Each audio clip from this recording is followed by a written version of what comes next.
Quando você ficou com um tempo como deputado, você participou da área de crianças e jovens, não foi? Do ECA. Do ECA. Aí eu queria que você começasse falando um pouco sobre isso.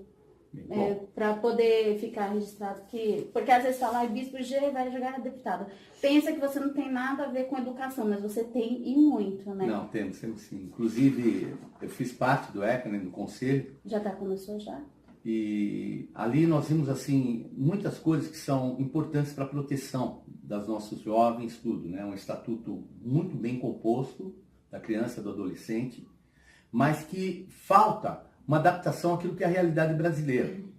Então, a gente tem, infelizmente, ainda na nossa formação, na nossa política, um certo americanismo, que faz com que a gente ache que a gente tem que implantar aqui no Brasil aquilo que é uma condição de países de primeiro mundo, Europa e assim por diante. Isso tem sido um problema muito sério, porque os nossos jovens são diferentes, os nossos problemas são diferentes, as nossas privações são diferentes.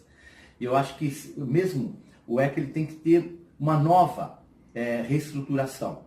Então eu vejo, por exemplo, obviamente eu não posso trazer a penalidade para maiores de 16 anos num contingente global, mas eu acho que para alguns tipos de crimes e situações assim, que no final o próprio ECA está protegendo alguns jovens. E aí todos podem me falar, mas bispo, a condição social do Brasil, mas ela existe, não adianta a gente falar que ela não existe, a gente tem que aprender a lidar com aquilo que está acontecendo aí. Teríamos que dar formação, teríamos que dar aos jovens, por exemplo, que vão para o Instituto, para casa, para serem restaurados, né, a antiga FEBEM, mas que hoje a sociedade não consegue, a própria estrutura do governo não permite que eles sejam ressocializados na altura e na necessidade e na quantidade que tem. Então, determinadas situações do nosso estatuto devem ser transformado, melhorado e aprimorado diante da nossa necessidade e não daquilo que é um sonho de um futuro que a gente pode ter, né?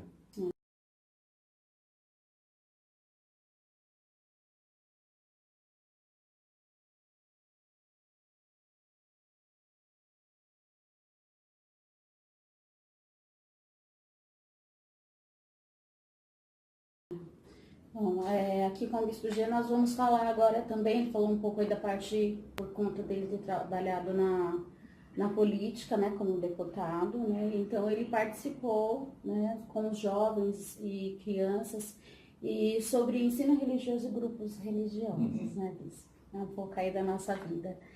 Eu quero fazer alguns questionamentos para o senhor, e baseado naquilo que é a educação hoje em dia, né?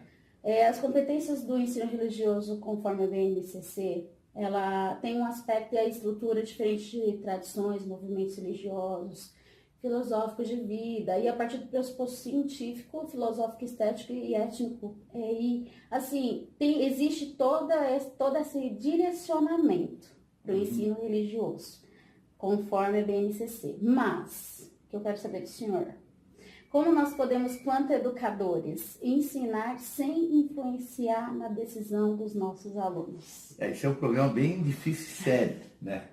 Então a nossa Constituição ela prevê a laicidade, né, do Estado. Então o Estado ele não pode ter um vínculo religioso. Mas ao mesmo tempo nós não podemos deixar de falar que Deus existe. Mas o que eu acho que deveria haver o ensino religioso, do fato que todas as religiões, elas pregam aquilo que é o bem. Então elas trazem uma fundamentação. Eu na minha época, eu não tinha um ensino religioso, mas eu tinha outras, vamos dizer assim, matérias, né, que traziam para mim todo um lado que hoje a religião traz. Então eu tinha social, moral e cívica, tinha um monte de matérias que levavam a constituição moral. A religião, ela traz esse lado. Um lado de um acerto da nossa moralidade, baseado em valores bons. Mas como é que a gente pode fazer isso tendo um país como o nosso, que tem uma miscigenação religiosa muito grande? A gente, de repente, falar que o cristianismo é a maneira, ou falar que a Umbanda é a maneira. Nós não podemos estabelecer. O que eu acredito, se for feito um ensino religioso isento, para que todos tenham conhecimento, para que fique propagado aquilo que é o bem, e que ele seja facultativo, respeitando a decisão de outras pessoas.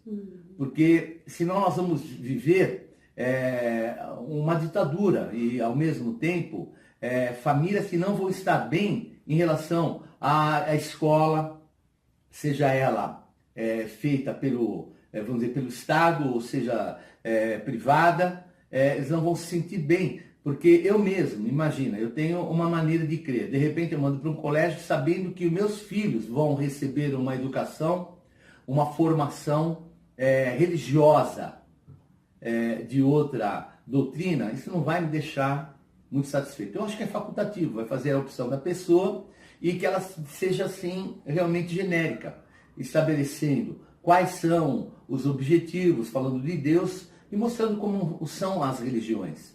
E não usar disso, vamos dizer, para que faça dessa situação uma questão, como é que eu posso falar? Da pessoa ser ou evangelizada ou doutrinada num segmento religioso. E é bem complexo isso. A gente tem que ser o mais neutro possível. Mais neutro possível. Eu, por exemplo, eu sou evangélico. Então eu procuro para o meu filho um colégio que tenha esse tipo de base. Meu filho estuda no Colégio Batista Brasileiro. Se existem pessoas que querem que seus filhos estudem no colégio que tenha uma base católica, que eles vão assim, e assim por diante. Eu acho que essa liberdade ela é melhor do que o governo impor uma educação religiosa, porque esse tipo de ensinamento, ele não é só ensinamento, ele é realmente uma educação. E a educação ela não pode ser feita pelo governo, a educação é feita em casa. E a educação faz parte, a religião também, são os princípios básicos que vão nortear aquilo que é a vida dos nossos filhos e familiares. Né?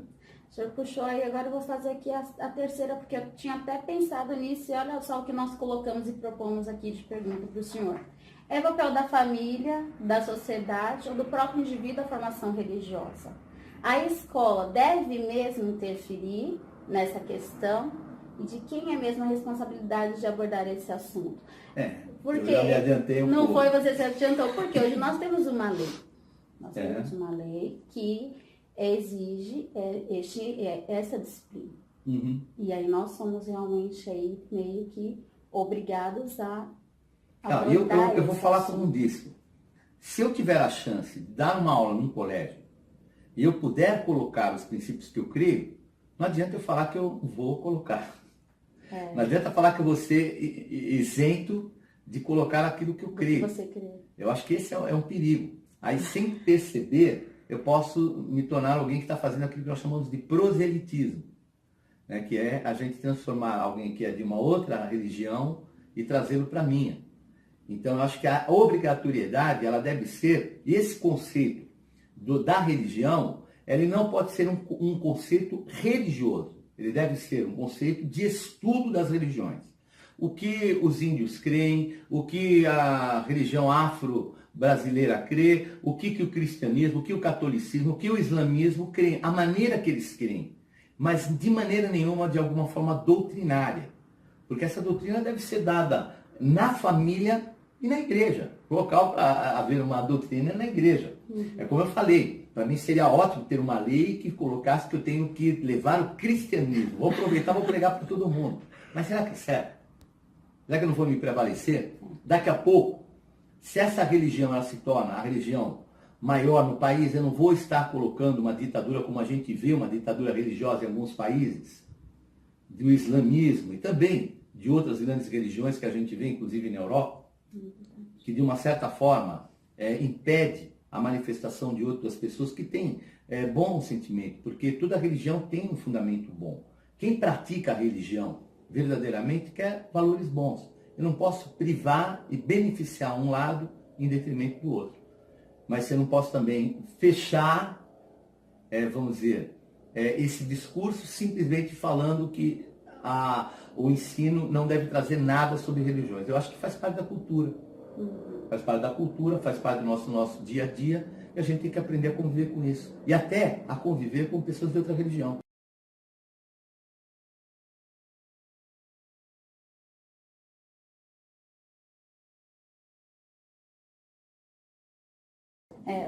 Nós vivemos num Brasil aberto para todo tipo de religião, e nós temos aí o censo que levantou também várias religiões, aí entra o catolicismo, o bandismo, o espiritismo, enfim, diversas. Eu vi em média de uns 25.